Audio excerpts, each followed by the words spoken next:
Hi, Wicked Dave here. This is a really quick video on just a little thought of something that I saw the other day. I don't know where the person had got it from, but they were saying about testing for the radial nerve by taking their fingers, putting it under the arm and squeezing down and seeing whether they felt a nerve pinch there. The problem with that is that the nerve going down here is not the radial nerve.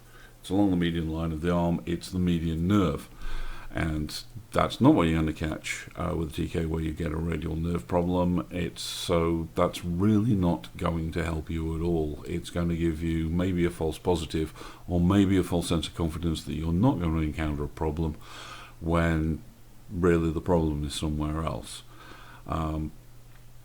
With anything medical related, don't take the word for it as something you see online. Don't take their word for it. Don't take my word for it. Check it out with actual, reliable medical resources. And if you know a doctor that you can ask about where the nerves actually go, all the better.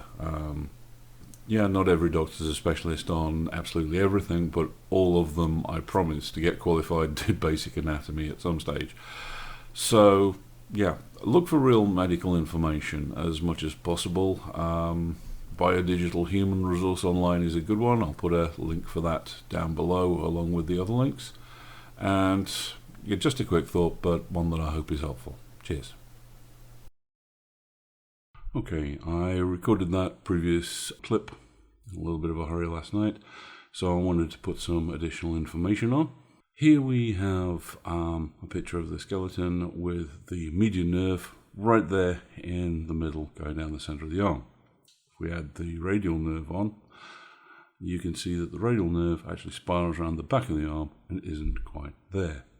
Over the muscles, you can see that the most vulnerable position is where you remember the center of the median nerve was available, just closest to the bone, and that's where people are sticking their fingers in and saying that they're pinching the radial nerve.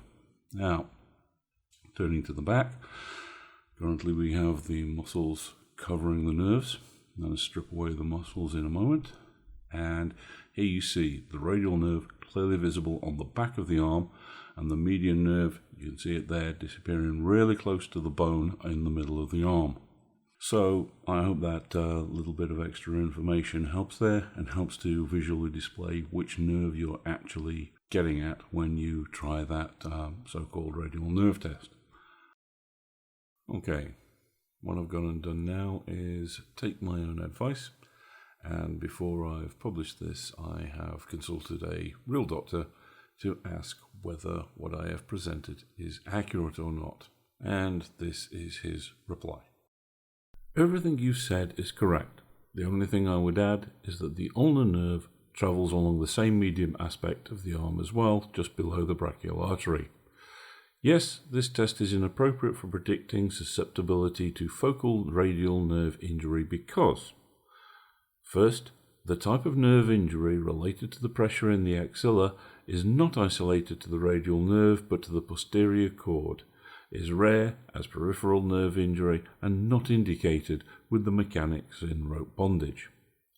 Secondly, the two nerves that do travel along the medial aspect of the upper limb are the median and ulnar, not the radial. A lesion would present in a completely different pattern.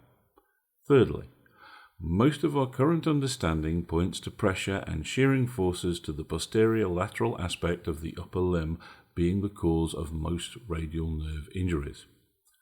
Fourthly, the upper limb is internally rotated in the gote, meaning that a test like this is not even simulating the final position of the upper limb or potential nerve susceptibility in this position.